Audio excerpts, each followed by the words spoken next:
Seema G, welcome back. നമ്മളുടെ മൂന്നാമത്തെ episode. അപ്പോൾ സീമാജി, നമ്മൾ ഈ ഫോണിലൊക്കെ സംസാരിക്കുമ്പോൾ സീമാജി പറയാറുണ്ട് നമ്മളുടെ ഇപ്പോൾ ഒരു എർത്ത് അസെൻഷൻ നടക്കുന്നുണ്ട്.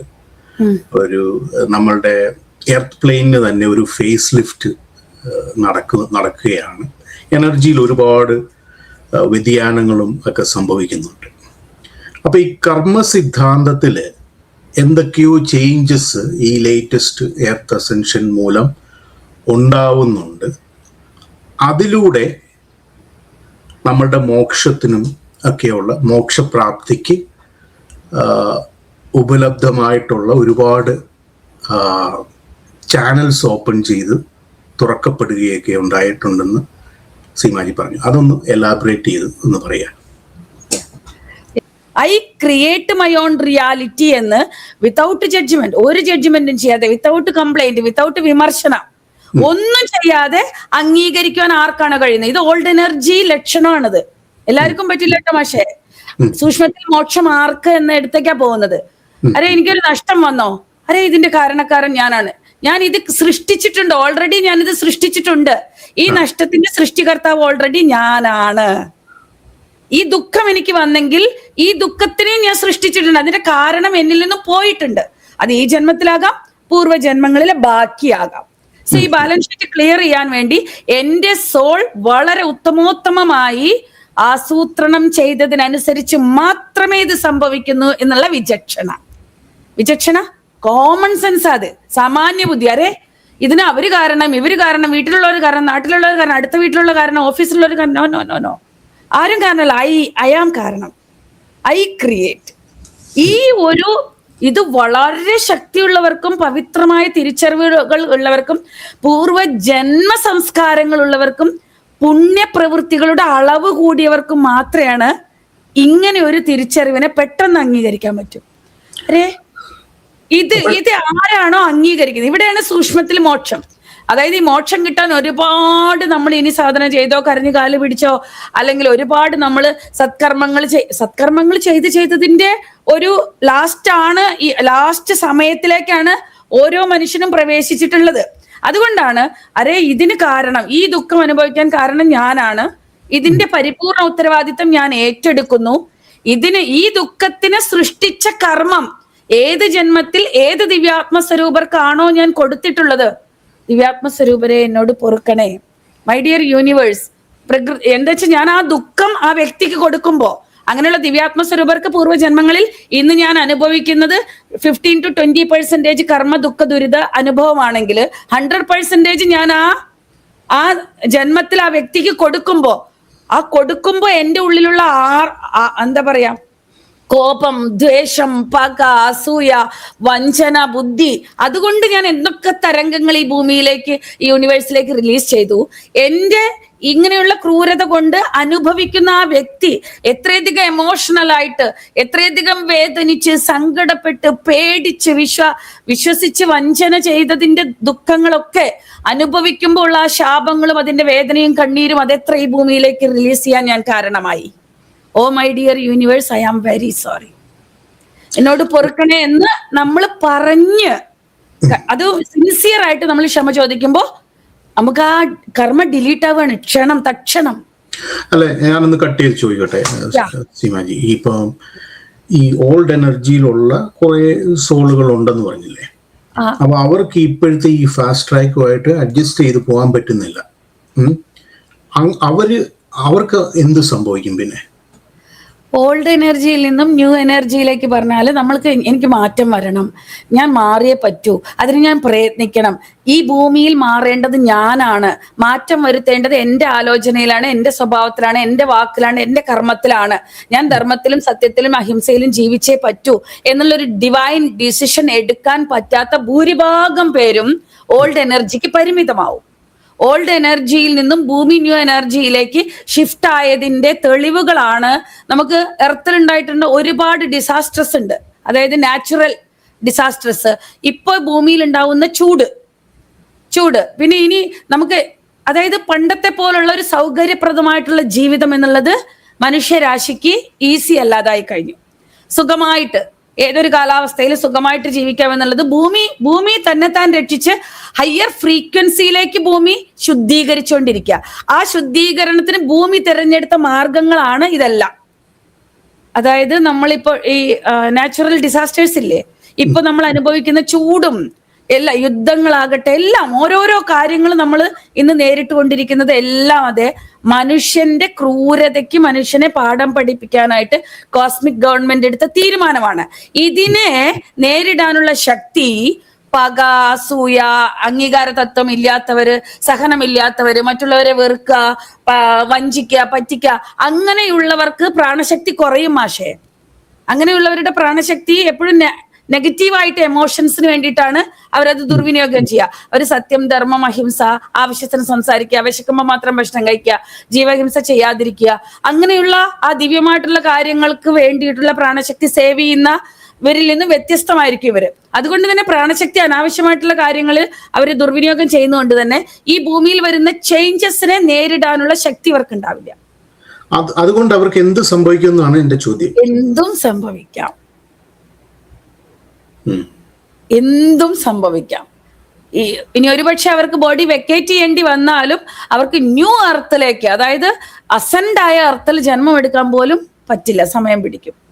ഓൾഡ് എനർജി ലക്ഷണങ്ങളുള്ള എർത്തുകളുണ്ട്, ഓരോരോ ഡയമെൻഷൻസ് ഉണ്ട്. നമ്മുടെ ആത്മസ്ഥിതിക്ക് അനുസരിച്ച് നമ്മളിൽ ആ ദിവ്യമായിട്ടുള്ള ആത്മചൈതന്യ ഉന്നതി, ചൈതന്യ വിസ്തരണം സംഭവിച്ചതിനനുസരിച്ചവർക്ക് ഉള്ള തലങ്ങളുണ്ട്, തലങ്ങൾ. ഓക്കെ, അത് അല്ലാത്ത, അതിനൊന്നും സംസിദ്ധമല്ലാത്തവർക്ക് പോകുന്ന നിമ്നനീച തലങ്ങളിലും ഉണ്ട്. സോ അപ്പൊ അങ്ങനെ ഉണ്ട്. അത് സാമൂഹിക മരണങ്ങളാവാം, ഒരേ സമയം തുടച്ചു നീക്കപ്പെടുന്നതാവാം, സാമൂഹികമായിട്ട് ഒരു സ്ഥലത്ത് ചെന്നിട്ട് എല്ലാവരും മരിക്കുന്നതാവാം. സോ എങ്ങനെയൊക്കെയാണ് അത് പ്ലാൻ ചെയ്തിട്ടുള്ളത് വെച്ചാൽ അതേപോലെ തന്നെ സംഭവിക്കും.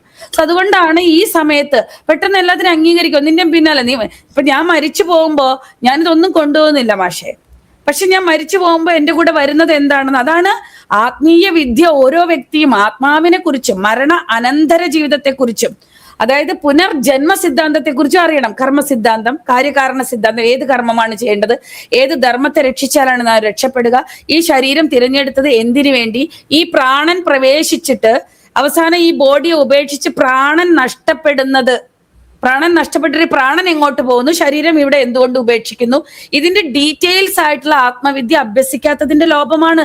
ഇതൊന്നും പലർക്കും അംഗീകരിക്കാൻ പറ്റുന്നില്ല. ഡോക്ടർ ആവാനും, എഞ്ചിനീയർ ആവാനും, കളക്ടർ ആവാനും, ടീച്ചർ ആവാനും എല്ലാത്തിനും ശാസ്ത്രങ്ങളുണ്ട്. ഈ ഭൂമിയിൽ ജീവിക്കേണ്ടത് എങ്ങനെയാണ്, ഭൂമിയുടെ ശാസ്ത്രം എന്താണ്, അതേപോലെ തന്നെ ഹയർ ഡയമെൻഷൻസ്, ഈ ആത്മാവ് പോകുന്ന തലങ്ങൾ എവിടേക്കാണ്, എവിടെ നിന്നാണ് ആത്മാവ് ഈ ശരീരത്തെ സൃഷ്ടിച്ച് പ്രവേശിച്ചിട്ടുള്ളത്, ഇനി എങ്ങോട്ടാണ് പോകുന്നത്, എവിടേക്ക് പോകുന്നത്, ഈ ഭൂമിയിൽ നമ്മൾ ജീവിച്ചിരിക്കുമ്പോൾ ചെയ്ത സത്കർമ്മങ്ങൾക്കും ദുഷ്കർമ്മങ്ങൾക്കും അനുസരിച്ചിട്ടുള്ള തലങ്ങളിലേക്കാണ് ഈ ആത്മാവ് പോകുന്നത്. ഇതാണ് ദിവ്യമായിട്ടുള്ള സ്പിരിച്വൽ സയൻസ്.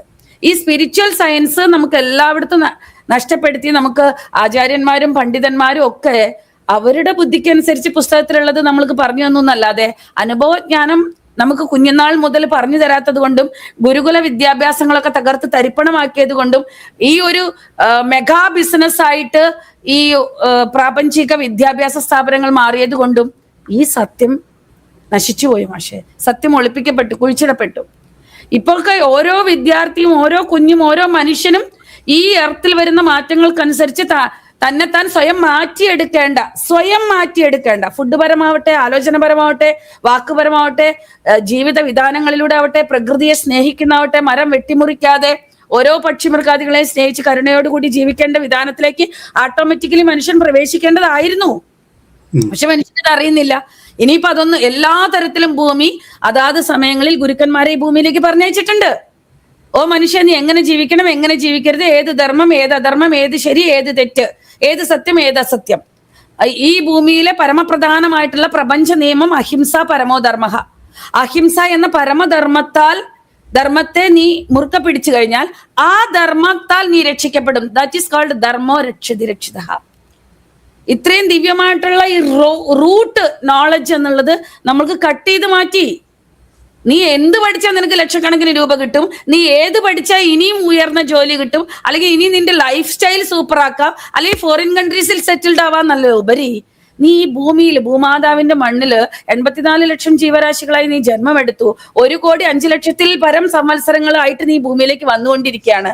സോ അതുകൊണ്ട് ഈ ഭൂമിയുടെ കടം വീട്ടേണ്ടത് എങ്ങനെ? ഈ ജീവാത്മാവ് വീണ്ടും ആ പരമാത്മാവിലേക്ക് പ്രവേശിക്കണമെങ്കിൽ എന്ത് ചെയ്യണം?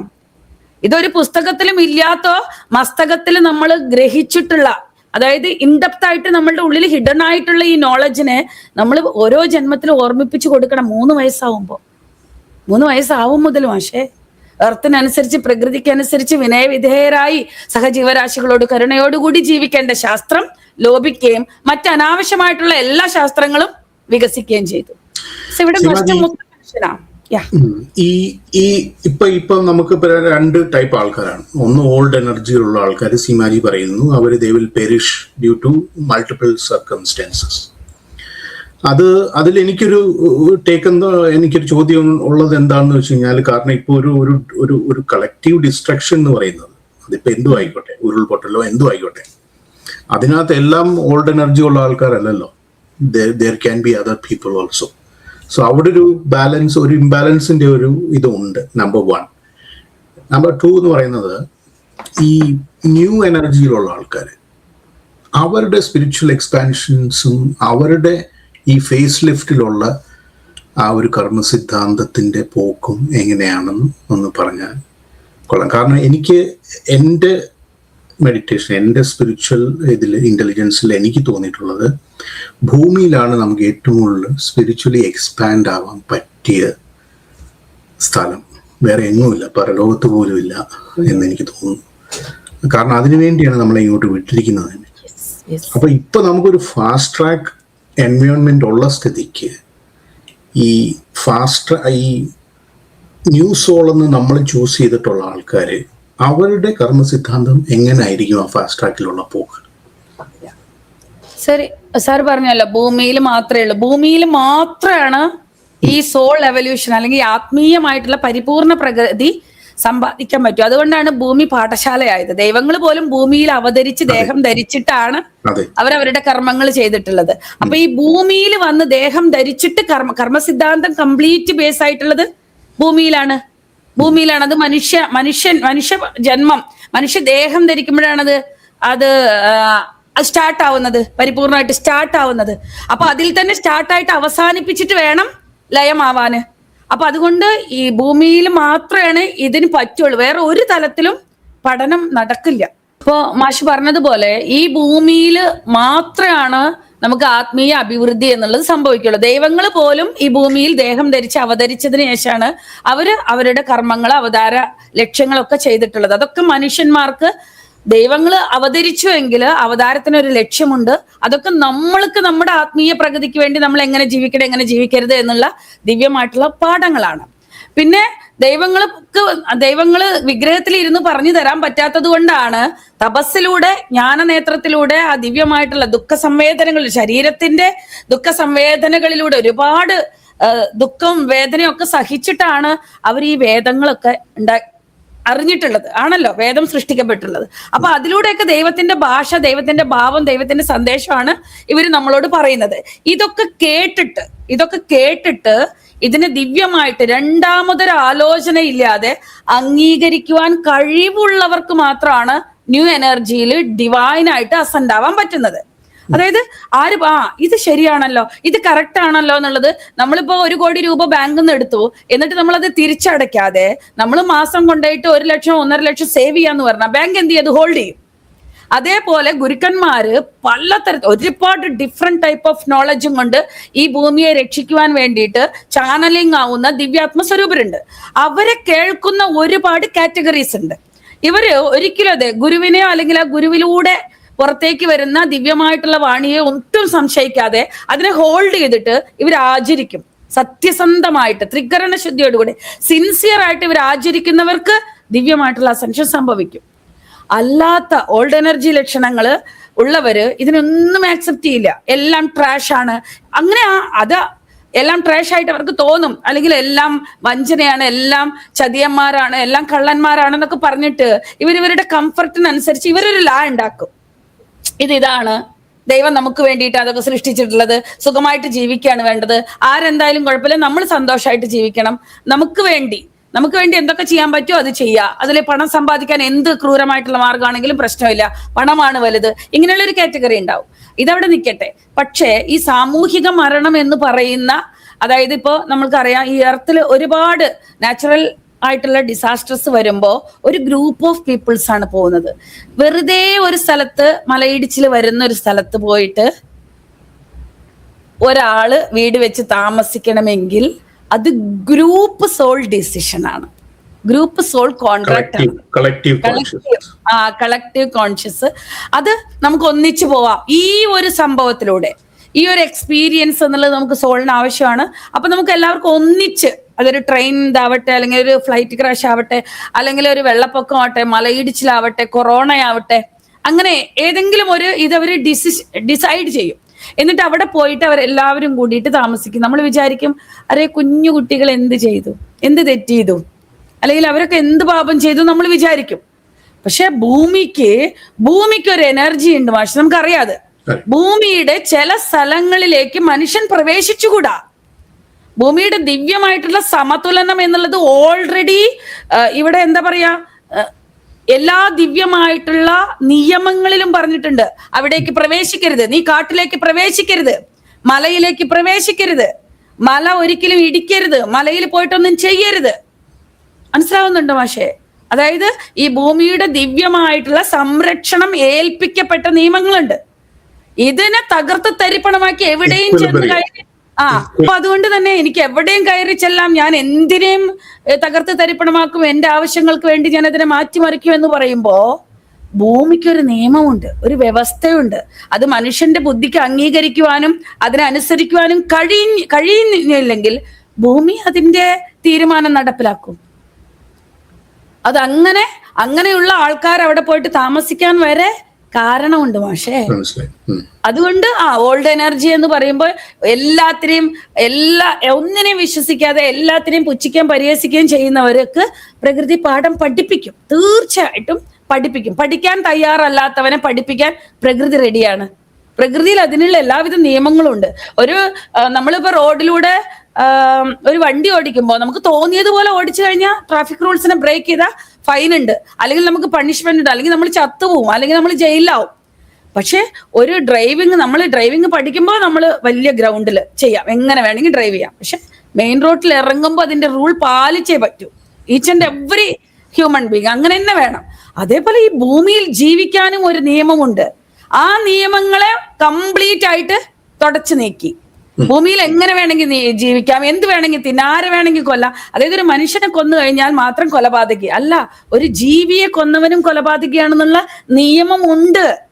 ആ വസ്തുതകളെല്ലാം ശാസ്ത്രത്തിൽ പറഞ്ഞിട്ടുണ്ട്, ജീവിത ശാസ്ത്രത്തിൽ ഇതെല്ലാം ഉൾക്കൊണ്ടിട്ടുണ്ട്. അതാണ് കംപ്ലീറ്റ് സ്പിരിച്വൽ സയൻസിൽ പാർട്ടായിട്ട് എല്ലാം പറഞ്ഞിട്ടുണ്ട്. അതുകൊണ്ടാണ് പ്രപഞ്ച നിയമങ്ങളില് ജീവഹിംസ എന്നത് മഹാപാപവും അഹിംസ എന്നത് പരമോന്നത ധർമ്മവുമായിട്ട് പറഞ്ഞത്. രണ്ട്. ഒരു മനുഷ്യൻ ഈ ഭൂമിയിൽ പ്രപഞ്ച നിയമങ്ങൾക്കനുസരിച്ച് ജീവിക്കാൻ പാടൂ. അതില് ഉത്തമോത്തമമായിട്ടുള്ള പരമപ്രധാനമായിട്ടുള്ള 2 നിയമങ്ങൾ, ജീവഹിംസ മഹാപാപം, അഹിംസ പരമോധർമ്മ. അപ്പോൾ മാത്രമാണ് അഹിംസ എന്ന പരമപ്രധാനമായിട്ടുള്ള ധർമ്മത്തെ നീ കാത്തു രക്ഷിക്കുമ്പോൾ ധർമ്മോ രക്ഷിത. അതേ ധർമ്മത്താൽ നീ കാത്തു രക്ഷിക്കപ്പെട്ടിരിക്കും. ധർമ്മത്തെ രക്ഷിച്ചാൽ, അല്ലാത്ത പക്ഷം അധർമ്മമാണ് നീ ചെയ്തെങ്കിൽ അധർമ്മത്താൽ നീ ഭക്ഷിക്കപ്പെടുകയോ ശിക്ഷിക്കപ്പെടുകയോ ചെയ്തിരിക്കും. ദിസ് ഇസ് യൂണിവേഴ്സൽ ലാ ബാബ. ഇതിനെ ഇപ്പോഴും ഇത്രയും നമ്മൾ എല്ലാം നോളജും ആ സ്പിരിച്വലായിട്ട് കുറെയൊക്കെ അവയർനെസ് വന്നിട്ട് പോലും ഇതിനൊന്നിനും തയ്യാറാവാതെ ജീവിക്കുന്നവരൊക്കെ ഓൾഡ് എനർജി ലക്ഷണങ്ങളിൽ പെടും. അവരെ ഒന്നും മാറ്റിമറിക്കാൻ ആർക്കും പറ്റില്ല. അവരവരുടെ ഫെയ്റ്റിനെ ഓൾറെഡി അവര് എഴുതി കൊണ്ടുവന്നിരിക്കുകയാണ്. സോ നമ്മൾ എല്ലാത്തിനെയും സാക്ഷിയായിട്ട് നോക്കി കാണാനേ പറ്റും. അപ്പൊ ന്യൂ എനർജിയിലുള്ളവരുടെ ഒരു കർമ്മ സിദ്ധാന്തത്തിന്റെ പോക്ക്, ന്യൂ എനർജിയിലുള്ളവർക്ക് ആക്സെപ്റ്റൻസി, ഫണ്ടാസ്റ്റിക് ആക്സെപ്റ്റൻസി ആയിരിക്കും. അവരൊന്നിനും ജഡ്ജ് ചെയ്യില്ല. ഇനി അവരെല്ലാത്തിന്റെയും ഉത്തരവാദിത്തം ടേക്കപ്പ് ചെയ്യും. അരെ ഇത് അവര് കാരണം ഇവര് കാരണമല്ല, ഞാൻ കാരണം.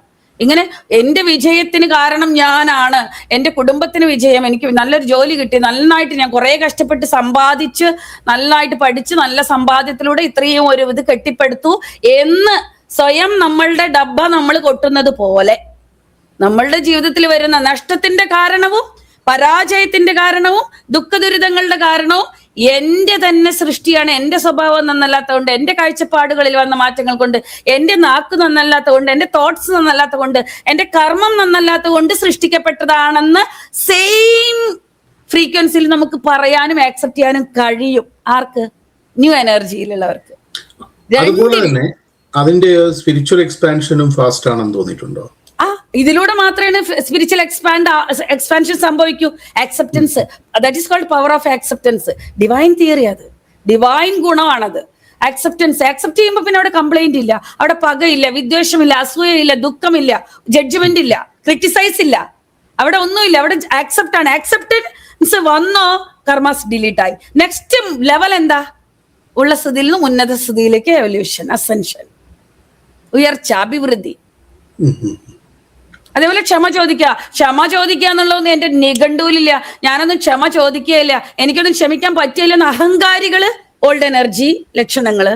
അരെ അങ്ങനെയാണോ? എന്നോട് ക്ഷമിക്കണം കേട്ടോ, പ്ലീസ് ഫോർഗിവ് മീ, എന്നോട് ക്ഷമിക്കണേ, എന്നോട് ക്ഷമിക്കാൻ താങ്കൾക്ക് കഴിയണേ എന്നുള്ള ആ ബെഗിങ് ഉണ്ടല്ലോ, അത് ത്രികരണ ശുദ്ധി. മനസ്സിൽ എന്താണോ ഉള്ളത് അത് മാത്രം വാക്കായിട്ട് വരുമ്പോ, സിൻസിയാരിറ്റി വരുമ്പോ, ആത്മസമർപ്പണത്തിൽ ഡയറക്റ്റ് ആയിട്ട് ആ വ്യക്തിയിലേക്ക് അത് എനർജി പാസ് ചെയ്യാണ്. ഫ്രാക്ഷൻ ഓഫ് സെക്കൻഡ്സിൽ ആ വ്യക്തി ക്ഷമിച്ചു കഴിഞ്ഞു. അവിടെ കർമ്മ എന്തായി? കർമ്മബന്ധം എന്നുള്ളത് സ്നേഹബന്ധമായി മാറി. കർമ്മ ഡിലീറ്റ് ആയോ ഇല്ലയോ? അത് ഓൾഡ് എനർജി ലക്ഷണം. പിന്നെ എല്ലാത്തിനും ഗ്രാറ്റിറ്റ്യൂഡ് പറയാ, അതൊക്കെ ഓൾഡ് എനർജി ലക്ഷണം.